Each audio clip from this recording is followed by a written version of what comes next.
우리 교회는 누가 이기느냐 관심보다도 끝나고 난 다음에 국민 분열, 진영 논리로 갈기갈기 찢겨진 이 나라, 이걸 어떻게 해야 될 것인가, 어떻게 우리는 치유해야 될까, 그게 깊은 관심이 있어요. 저도 뭐 나이가 들었으니까 선거를 많이 치러봤잖아요. 이런 선거 처음이야. 그러니까 극단적인 진영 논리, 이것이 모든 걸 지금 결정하고 있거든요. 사실은 건강한 선거가 되려고 하면은 그 중간에 있는 사람들, 중원에 있는 사람들이 캐스팅 보트 역할을 해야 되거든. 근데 이 사람들이 무관심해요. 특별히 2030, 이 MZ 세대들이 기권할 가능성이 너무 많아요. 그런 점에서 선거의 결과에 대해서 상당히 저는 염려하고 있다, 그렇게 지금 생각하고 있고,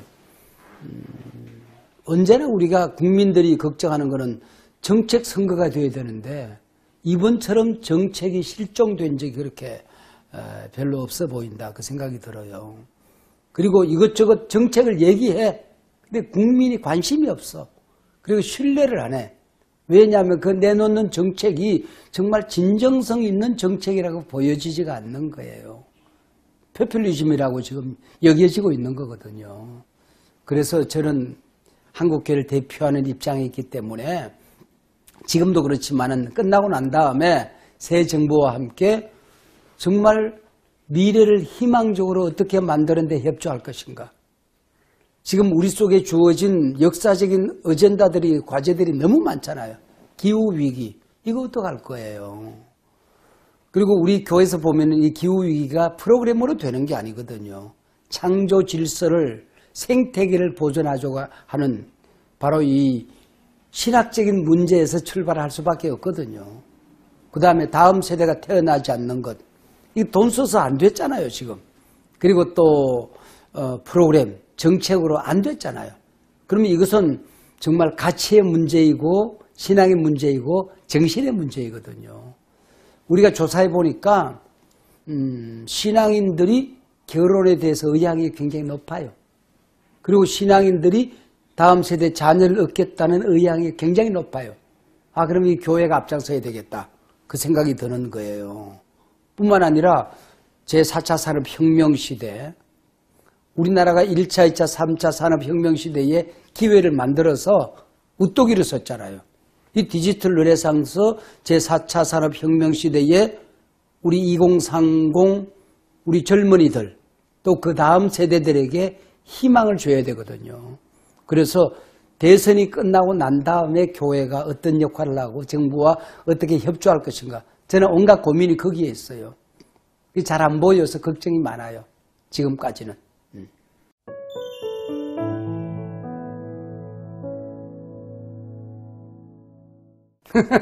어려운 질문 하시네.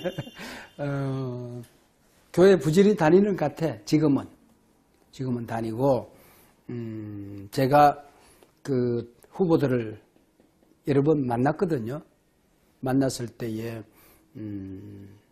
여당 후보의 부인은 신앙이 있는 것 같아. 근데 후보는 교회 다니는데 아직도 분명하지 않고, 그 다음에 그 야당 후보도, 제가 전도했어. 교회 나가시라고. 그랬더니 그 근대사가 개신교 역사에 지대한 공헌하에 만들어진 역사다. 그래서 자유민주, 이런 자본주의 이런 정책을 자기는 존중한다. 그러나 교회를 어떻게 할 것인지는 지금 깊이 고민 중에 있다. 끝나고 난 다음에 고민하겠다, 그렇게 얘기를 하시더라고. 교인이 있는지 없는지 저는 아직까지 교회에서 안 만나봐가지고 잘 모르겠어요. 만날 때마다 전도해야지 뭐, 목사는. 그리고 신앙을 진지하게 전해봐야지 뭐. 왜냐하면은 정치인들이 건강한 신앙을 갖는 건 굉장히 중요해요. 단순히 신앙 문제가 아니고 가치관의 문제거든요. 이게 바른 정신의 문제거든요. 굉장히 중요합니다. 저는 끝까지 전도할 겁니다. 네.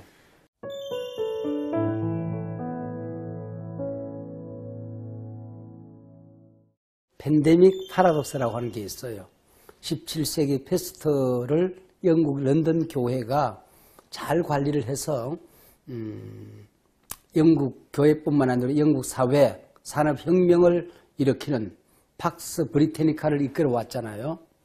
그 다음에 20세기 초에 일제강점기 1918년, 19년쯤 될 거라고 생각이 되어지는데 스페인 독감이 있었거든요.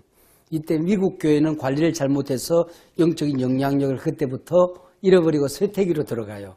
근데 우리는 교회가 이 일에 앞장을 서거든요. 그러니까 야간톨 공급받지 못하는 이게 나라 이런 서러움 속에서 교회가 이 일에 앞장서고 그 다음에 3.1운동이 일어나요. 그러니까 가장 작은 종교였던 기독교가 3.1운동의 주도 종교가 되거든요. 이것이 세계 영적인 흐름을 한국 교회로 끌고 오는 계기가 되거든요. 이게 팬데믹 파라독스라고 하는 겁니다. 지금 이 팬데믹 속에서 교회가 어떤 역할을 하느냐에 따라서 굉장히 중요한 미래가 결정된다고 생각이 되어져요. 그런 점에서 정통적인 종교가 아닌 유사 종교 속에서 많이 오히려 감염이 이렇게 일어나고 그랬는데 교회는 이 일들에 있어서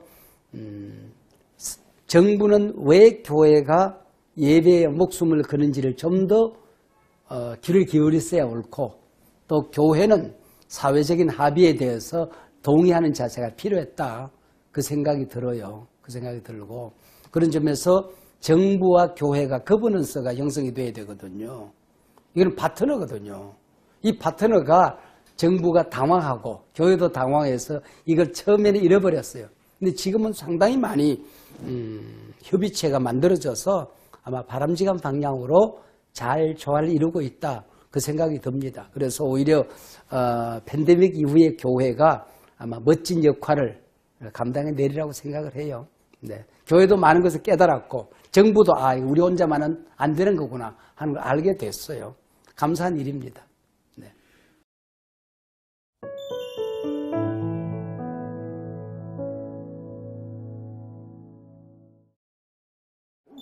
없다고 봅니다. 없다고 봅니다. 오히려 진정성이 통하지 않으면은 오히려 위험합니다.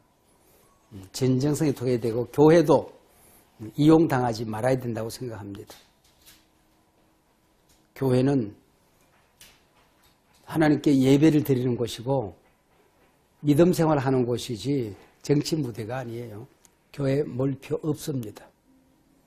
목사님이 정치적인 발언하는 것은 위험한 일이고 목사님이 발언할수록 표는 다른 데로 갑니다. 우리 국민이 우리 교회가 어리석지 않습니다.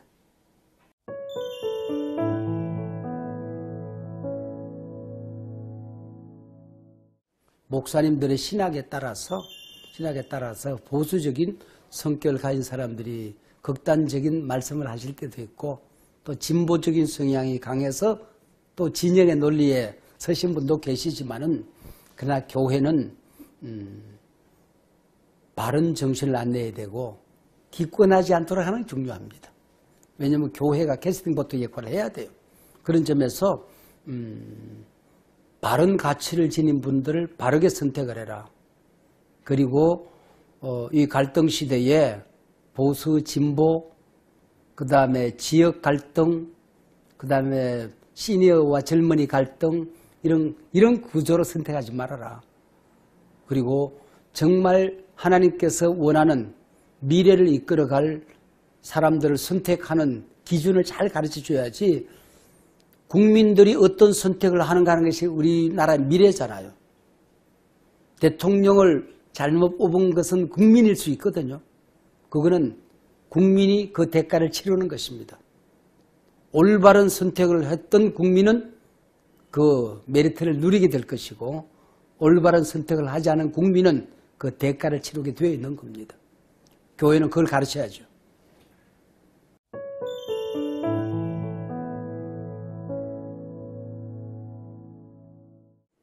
예배의 목숨을 칼이 목에 들어와도 예배를 드려야 된다. 그러나 또 한편에서는 내가 예배를 드림으로써 내가 칼이 될 수도 있지 않느냐. 바이러스 시대에. 그러면 예배 형태를 다양하게 해야 된다라고 주장하는 사람들도 있어요. 저 같은 경우는 그 중간에 있거든요. 목숨을 걸고 예배해야 된다는 것은 신앙의 본질이에요. 예배 형태를 어떻게 해야 될 것이냐는 문제는 문화에 관한 거거든요. 말하자면 형식에 관한 거거든요. 그래서 이 본질과 문화 사이에서 그것은 그 시대에 따라서 적절한 선택을 해야 된다고 보는 입장이거든요. 여기에서 보수와 진보와 중도가 있는 거예요. 그런 점에서 우리 교회끼리 다른 비판, 다른 생각을 가지고 있는 분을 저는 비판하고 싶지 않아요. 네. 그래서 오히려 예배를 소중히 지키려고 하는 사람의 그 가치와 또 다양한 문화 속에서 다양한 예배 형태를 취해야 된다는 사람의 입장을 존중하고 싶어요. 그런데 그것을 정부가 또 사회가 너무 억압하는 것도 옳지 않다. 그리고 너무 신앙만 고집하다가 사회성을 잃어버리면 안 된다. 이 중간 속에서 우리가 적절한 대화를 해야 된다. 제 입장 그런 입장이에요. 네.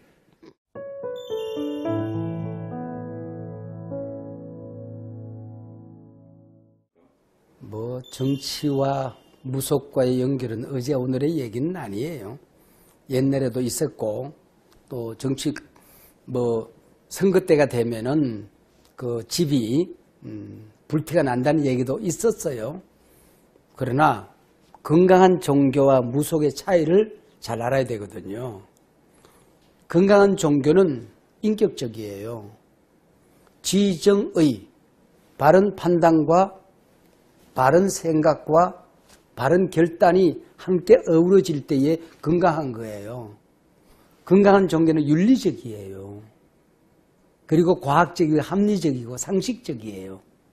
뿐만 아니라 건강한 종교는 역사적이에요.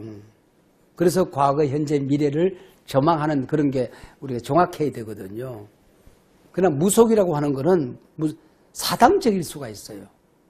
그리고 비선 라인에서 언제나 최종 결정을 그들에게 맡길 가능성이 있어요. 이건 미신이거든요. 그래서 정치나 정당이나 합리적인 프로세서가 있어야 돼요. 과학적인 프로세서가 있어야 된다는 말이죠. 공적인 프로세서가 있어서 거기에서 논의되어져서 역할을 해야 되는 거예요. 무속뿐만 아니라 종교도 마찬가지예요. 이것이 사당적인 역할을 하게 되고 최종 결정을 합리적이고 과학적인 프로세서가 아닌 그 사람이 지시하는 쪽으로 가게 되면 이걸 미신이라고 그러는 거거든요. 그건 안 된다고 하는 것입니다.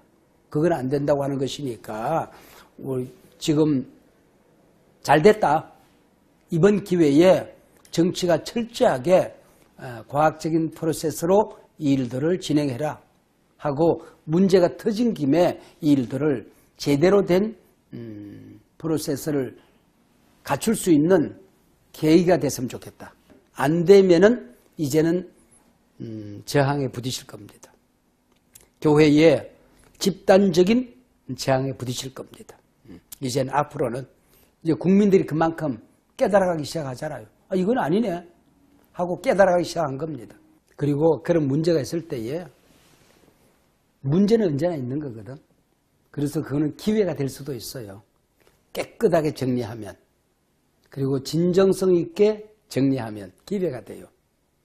이걸 얼버무리고 지나간다든지 해결되지 않은 상태에서 국민을 속인다든지 그건 아마 거기에 대한 대가를 치르게 되겠죠.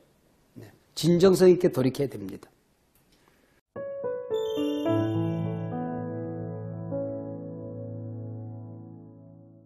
타 종교에 대해서는 제가 언급할 입장이 있지 않고 우리 기독교적인 얘기를 하면 기독교가 현재로서는 우리나라의 제1종교거든요. 퍼센테지로. 그렇게 됐을 때에 그 십자군 정신, 얼마만큼 우리가 힘이 있는가, 우리가 단합됐을 때 얼마만큼 위력을 과시할 수 있는가, 여기다 집중하면은 하나님이 기뻐하지 않아요. 우리 기독교는 십자군 정신이 아니라 십자가 정신이거든요. 죽어지는 거, 낮아지는 거, 약자들의 소리를 듣는 거, 정의 편에 서는 거, 목소리 내지 못하는 국민들의 목소리를 대변해 주는 거, 그리고 진정한 리더십을 발휘하는 그런 십자가에 낮아진 알몸으로 태어나신 예수님처럼 힘이 없는 종교예요. 그리 가야 살아나는 겁니다. 만약에 힘을 과시한다든지 또 숫자를 과시한다든지 이랬을 때는 종교의 그 진정한 능력은 사라지는 겁니다. 그래서 성경에 보면은 은과 금은 내게 얻거니와 내게 있는 것으로 내게 주노니 곧 나사렛 예수 그리스도의 이름으로 일어나 걸어라. 은과 금, 돈의 힘, 숫자의 힘, 교회의 어떤 크기의 힘, 이걸 과시하면 망하는 겁니다. 십자가 정신으로 가야 되는 겁니다. 그래야 사는 거. 그게 진정한 기독교입니다. 그게 종교입니다.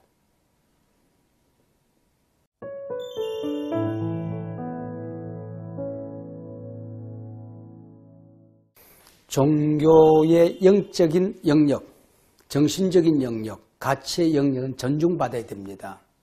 그리고 이 시대의 어떤 행정과 이 시대의 어떤 모든 그런 어떤 정치의 영역은 우리 국민이 정부에 맡긴 거잖아요. 이걸 존중해야죠.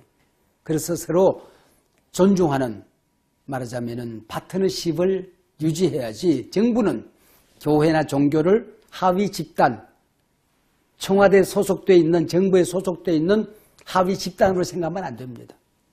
그건 잘못이죠. 그리고 종교는 정치를 이용해야 될 민원이나 넣고 그리고 이용하는 그런 것이 아닙니다. 우리가 협력하고 도와줘야 될 그런 곳에 있는 하나님이 세운 그런 위치에 있는 위정자들이죠. 그걸 존중해야죠. 서로 존중하는 입장에서 거버넌스 가운데 파트너십을 유지해야 됩니다. 제가 이번에 청와대 가서 그걸 강조했어요. 그렇게 하셔야 된다고. 모든 문제가 돈만 있으면은, 돈 투자하면은, 정책을 세우면, 프로그램을 만들면 될 거라고 생각하는데 오산입니다. 정부 혼자 다 할 수 있다. 교만입니다. 안 됩니다.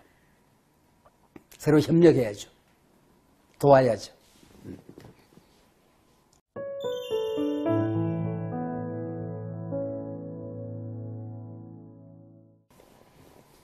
이번에 제가 염려하는 게 이런 비호감이 이렇게 높았던 적이 없어요. 한쪽을 지지하는 사람을 만났어요.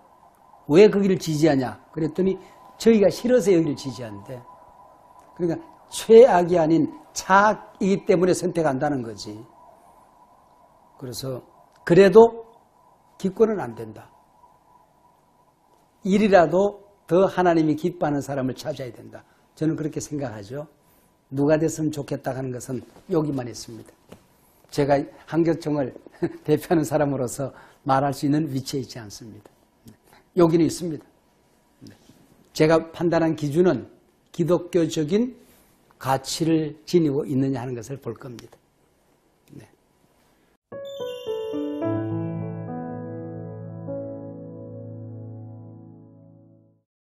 차기 대통령에게도 하고 싶지만은 떨어진 사람에게 먼저 하고 싶어요.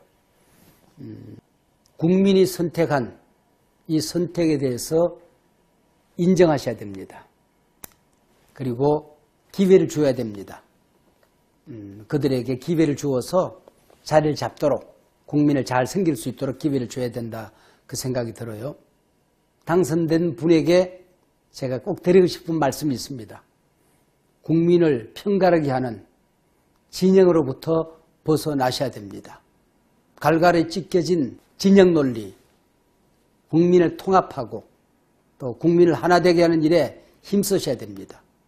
그리고 다음 세대 우리 젊은이들에게 희망을 주는 일에 목숨을 거셔야 됩니다. 기후위기 문제, 반드시 미래에 우리 젊은이들이 살 수 있는 세상을 만들어내셔야 됩니다. 다음 세대가 태어나지 않는 이 원인이 있지 않겠습니까? M4 세대, 모든 것을 포기해야 되는 세대. 부동산 위기, 집을 가질 수 없는 위기, 직장의 위기, 결혼의 위기, 이런 위기로부터 우리 자녀들을 보호해야 됩니다. 정책을 포퓰리즘으로 만들어낸 것이라고 한다면은 국민에게 솔직하게 고백하십시오. 그리고 요것은 시간이 걸립니다. 기다려주세요. 이것은 신속하게 해결하겠습니다. 그리고 문제를 해결하시기 시작하셔야 될 것입니다. 우리 국민은 우리나라가 제4차 산업혁명 시대, 디지털 르네상스 시대, 세계를 주도하는 국가가 되리라고 기대하고 있습니다. 지금까지 큰 물고기가 작은 물고기를 잡아먹는 세대였다고 한다면 앞으로는 빠른 물고기가 느린 물고기를 잡아먹는 세상이 될 것이라고 클라우스 슈밥 교수가 얘기하지 않았습니까? 빨리 변화되어야 됩니다. 정말 우리나라가 희망이 있는가? 저는 목사인데 한국교회에 희망이 있는가? 그렇다. 우리나라에 희망이 있다. 그러나 그 유효기간은 그렇게 길게 남아있는 것 같지 않습니다. 신속하게 변화되고 우리가 먼저 앞장서 바뀌어져서 세계를 선도하는 나라가 되었으면 좋겠습니다. 우리 기독교도 마찬가지라고 저는 생각을 합니다. 희망은 누가 공중에서 따다주는 열매가 아닙니다. 누가 만들어서 우리 입에 넣어주는 알사탕이 아닙니다. 정부와 종교와 국민이 함께 만들어가는 것입니다. 씨를 뿌리고 함께 가꾸고 함께 열매를 만들어서 우리가 나누며 살아가는 것이죠. 제발 살맛 나는 세상, 희망의 세상 만들어 주시기 바랍니다. 다음 세대의 희망을